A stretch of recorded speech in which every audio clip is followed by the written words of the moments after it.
Changli, the Queen of Flames, has finally released in Wuthering ways.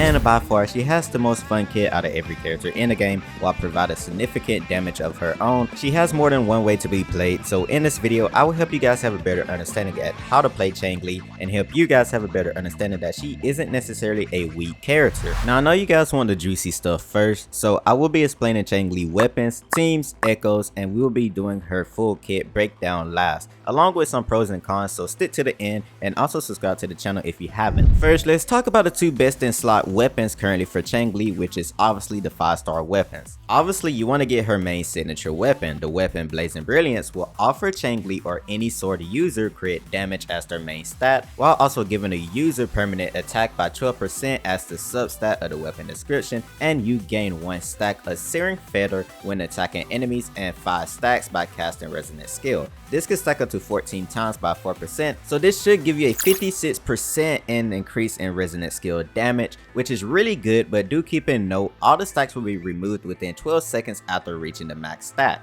And last, for our 5-star weapon, before we talk about which 4-star free-to-play weapon we could possibly use, we have Emerald of Genesis, which sounds like a weapon that came straight out of Legend of Zelda, but the main reason why we'll be using this sword is because it's giving free crit rate, which will be huge for Changli, and the substats of the weapon gives energy recharge by 12% and attack by 6% that stacks up 2 times, and this lasts for 10 seconds. This weapon, believe it or not, performs actually pretty similar to Changli best in slot signature weapon, so even if you didn't get lucky, you're really not missing out, as this is by far the best option to get. Now let's talk about the best free to play options, which will be the purple rarity sword in game. If you have Commando of Convention, this will be another excellent weapon for Changli if you have max refinement, as it will provide attack buff by 30% lasting for 15 seconds and attack percentage as your main weapon stat, so you can't go wrong with this weapon, as it's probably the best sword for most sword users if you ask me. We also have Luna Cutter, a pretty good and balanced choice to pick for Changli. You gain 6 stack of Oath when entering battle. Each stack increase attack by 4% up to 6 stacks. This effect can be triggered once every 12 seconds and the Oath reduces by 1 stack every 2 seconds. The Resonator gain an additional 6 stack of Oath when defeating any enemies. Not a powerful sword, but a sword that can still be pretty good to use. And lastly, we have Luminous Gloss, which I think is the battle pass weapon, but I can't remember. When you use Changli's skill, this will increase her basic attack damage and heavy attack damage by 65% and stack up to 1 time. This effect will last only for 10 seconds and can be triggered every 1 second. Not the best sword, as Changli will be utilizing mostly her Resonant Skill and Liberation, including her forte majority of the time.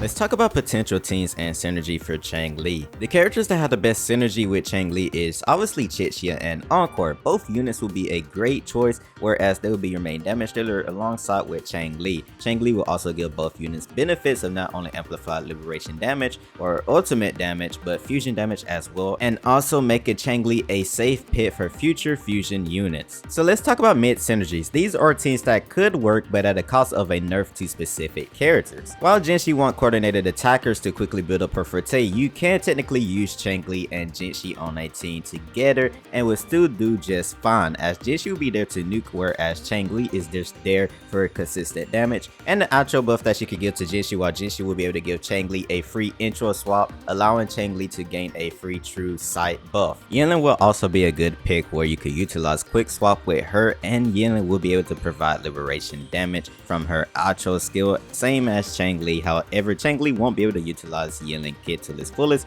because she isn't exactly a electro unit, but she will be able to utilize Yinlin AoE attacks. Maybe not the best pick, but a team that could definitely work still, in my honest opinion. And lastly, we have Havoc Rover, where the Havoc Rover could take advantage of Changli outro skill. A pretty solid team together if you guys are starting out the game and only have Havoc Rover as one of your available 5-star units. Your support synergies are very simple, and I will go over them briefly. You will be able to run characters like Verena and Baji, as this goes for any future characters, because both of these supports will be be able to provide attack buffs and heals to the team, so you really can't go wrong, as majority of the teams in the current time and future will still consist of them on any future teams. Now, choosing the best echo build for Changli is rather quite simple, and it just depends on the team you're building or wanted to do, as she just isn't limited to one option. The best echo build will obviously be the Molten Rift set, where Changli could utilize the 10% fusion damage, and when using her Changli skill, it will give her a increase in infusion damage by 30% for 15 seconds. Changli already gives herself fusion buffs as is, and this will also go along pretty well with Changli inherent skill, where she could ignore 15% of the defense of the enemy. If you're willing to build Changli more so the sub type of DPS of your team, then you want to throw in the Moonlight set, and you can use both the Bellborn and the Imperious Herion for a 4-4-1-1-1 set, or I personally believe Imperious Herion to be the best option if you want to go for a 4-3-3-1-1 build, but the Bellborn is also good to use. It's just whatever fits your personal preference. No one is going to judge you either way. And last but not least, for our second best option would be your Lingering Tune set, which will increase your attack by 10%, and if you have a full set, while on field, you'll have an increase in attack by 5% every 1.5 seconds, thus stacking up to 4 times and increasing your outro skill damage by 60%.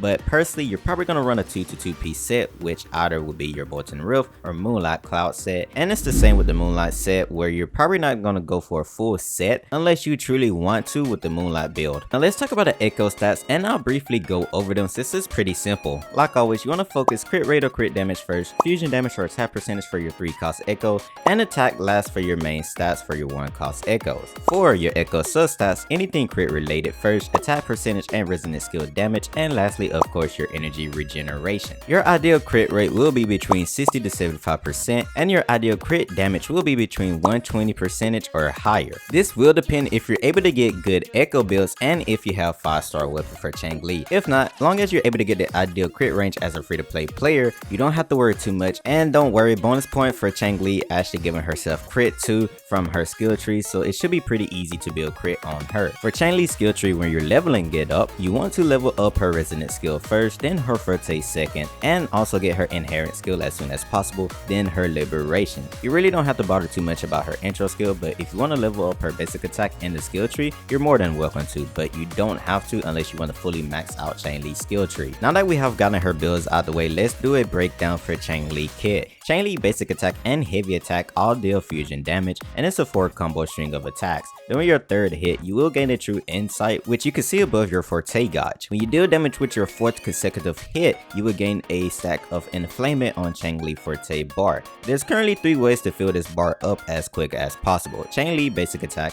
Changli resonant skill attack, and lastly Changli liberation or ultimate attack. We've already covered Changli basic attack, but she has a very optimal playstyle, meaning you could jump after your 3rd hit, where she turns into a phoenix or a bird and gain a stack of inflammation, or just doing your regular basic attack. And this also applies if you're doing any air attack with Changli. It's also very similar with Changli resonant skill attack. After you do her skill attack, you want to press your jump button with Changli, or let the skill animation fully play out and press your basic attack soon after. And lastly, if you ever see a blindfold on Changli ultimate or liberation, you're probably playing her wrong. That means you already had a full forte gauge, and you should have used her forte first, because Changli can gain a full forte gauge soon after using her ultimate, meaning you more than likely missed out on any potential damage that you could have possibly done for her. I do want to mention Changli probably has a very easy time with pairing or countering like Jiyan, due to the simple fact that she could pair with her skill and a bird or phoenix attack when you're about to enter true sight with her. So be sure to always be on the lookout if you're going to be pairing or countering with Changli in time. Changli rotation is pretty simple and very optimal, so it's more than likely your personal preference or situation you're in when using Changli. But keep in mind, Changli, you will be quick swapping a lot with Changli, and it's also okay if you don't always pull off your rotation, as the enemy in a game will sometimes never let you pull it off that easily. So here's a Changli rotation you could do. Use a Frontal Rider after its 3rd hit or last hit. You want to switch to any other character on your team.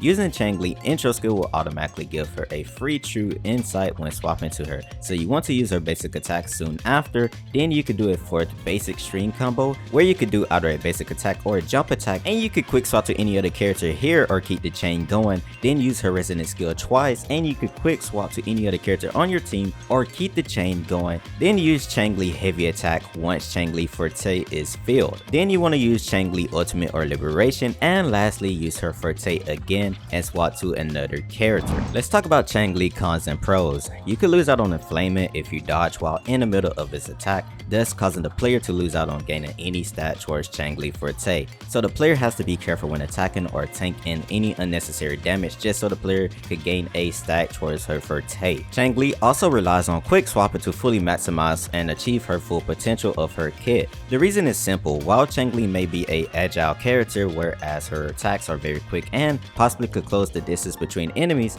she could also be attacked pretty easily and damaged pretty easily when you're using her kit. And also because of using her resonant skill twice, she has a 12-second cooldown, so unless you're going to basic attack to gain more stat charges after her 4th hit, it's better to quick swap during those times. Now let's talk about Changli pros. Compared to half the roster list, Changli has some okay AoE attacks to her kit, making her a very valuable character to quickly and swiftly deal damage to any enemies around her radius when you use her skill, heavy attack when her forte is filled, and using Changli ultimate or liberation, whichever word you guys prefer to call it. Besides Changli having AoE to her kit, which I would be biased, I think any character with AoE makes that character somewhat reliable. Changli Ultra Skill Strategy of Duality gives any incoming resonator you switch to when her conceptual energy meter is filled, fusion damage by 20% and liberation damage by 25% for 10 seconds or until you switch off that resonator. So this will make Changli a safe pick for any current and future fusion units in the game. And lastly, because she's such an agile character or character with good movement with her kit, you might find yourself being able to close the distance between your enemies sometimes or bosses, which is a huge plus for Changli. And as I mentioned earlier, her bird attack is really good for pairing, so be always on the lookout to pair with Changli bird attack. This will summarize the entire Changli guide and kit breakdown. She may not be as perfect as Genshi, but she works completely different and really isn't a huge new character like Genshi.